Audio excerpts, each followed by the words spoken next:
if, please Lord, Trump wins, and the Department of Government Efficiency happens, we're going to be very open and transparent and be very clear about this is what we're doing. Here are the issues. This is the math for what's being spent and what and we're going to make it. We're going to make the spending lower. And if somebody's got a better idea for how to make the spending lower, tell us. But if we don't, we're going to bankrupt the country. And so we got to do something. And it's got to be some pretty big moves. Drain the swamp. Yeah. I'd say drain the swamps. There's so many swamps. It's like, there's so many swamps. Yeah. I mean, it's just nutty that there was a massive increase in IRS personnel, and instead of adding people to the Border Patrol, this is totally backwards. It's like you can continue to remain a federal employee, but you have to go guard the border. That's your new job. It's like why are we spending money and applying resources to oppress the American people while rolling out a red carpet for illegals? It doesn't make any sense.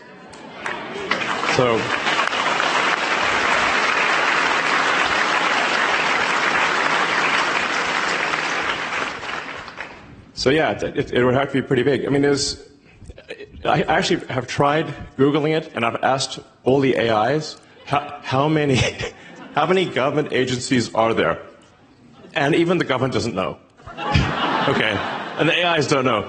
They're like, well, it's about 450, but maybe it's 420. I'm like, 420? No kidding. That's a lot of agencies, just at the federal level. I mean, if you sort of stand back and say, okay, just for a second, let's say we're starting the country again. How many agencies do we need? Do we need more than 99? Because 99 is a lot of agencies. That's still a lot, If you said, how many people even know at 99 agencies? I'd say practically no one knows the names of 99 agencies, let alone the 420 or whatever there are. Yeah.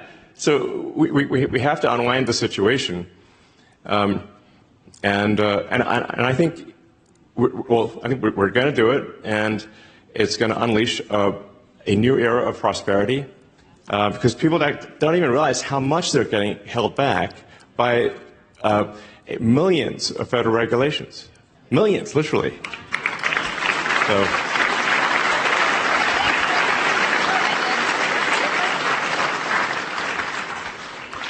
And if it turns out that we accidentally got rid of a good regulation, we'll just put it back.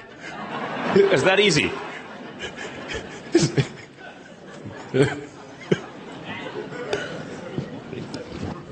Hey, Elon. I'm Dan from Pennsylvania as well. I am a teacher, public school teacher, and I just bought a Tesla this year, and it's been amazing for my 1 hour commute. Great. So thank you about that. Cool. Additionally, self-driving? Yes. Oh my gosh. Very cool. It blows. When I go into the teacher parking lot, and I just tried the Summon today. Yeah. Yeah. Everybody's jaws hit the floor. Yeah. It's wild. Yeah.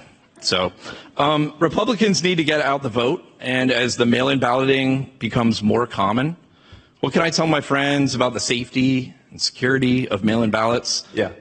This election and future elections. And then real quick also. Sure. My daughter is 2. Her name is Isabella. She loves the planets and loves astronomy already. And I want to know what I can, as a teacher, do to help inspire her curiosity for the heavens, the stars. Sure. Well, let's see. With respect to voting integrity, I think probably the best thing to do is to hand it in person. But you can also mail it in, and you can check to see whether your ballot has been received. So it is possible to check online or in person to see if your ballot has been received. But I would encourage people to vote early, because what can happen is that November 5th comes around, and there's you got something critical at work, or there's like a family emergency, or, there's, some mysterious cybersecurity event that you never know might happen. So, anything can crop up on November 5th, whether it's personal or there could be some other issue. So it is best to vote early. Now, it is very encouraging to see the early vote numbers, because if you compare the early vote numbers this year to 2020, there's about I think the last numbers I saw, it's like a 200,000 to 300,000 voter difference from 2020. That's that's major, because I think it was like an 80,000 vote threshold last time. So Biden won-ish by 80,000 votes. That was the number that was reported, but the interesting thing is that the delta for early votes is now 200, I think, maybe approaching 250 or even 300,000 better than 2020, which is far in excess of the margin of 2020. So Pennsylvania is trending in the right direction. It's very encouraging.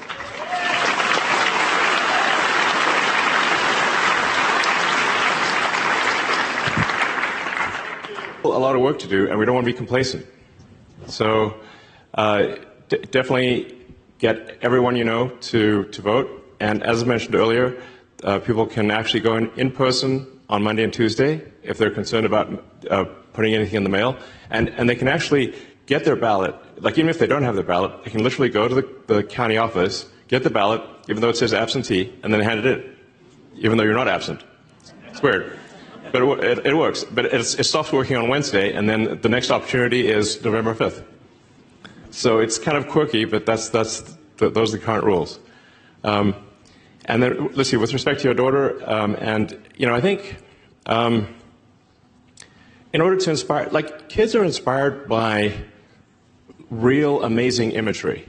Like, they see something amazing. They see a rocket taking off, a rocket landing, or robots walking around, or like cool things, like the stuff that you see in sci-fi movies. And when they see stuff like that, they're inspired automatically. They're inspired because there are real advancements in technology, and that's that's what inspires kids, because it should. Like, kids are like a great filter for what's awesome. Like, you can tell, like, if a little kid reacts like, "Wow, that's amazing," and that's real,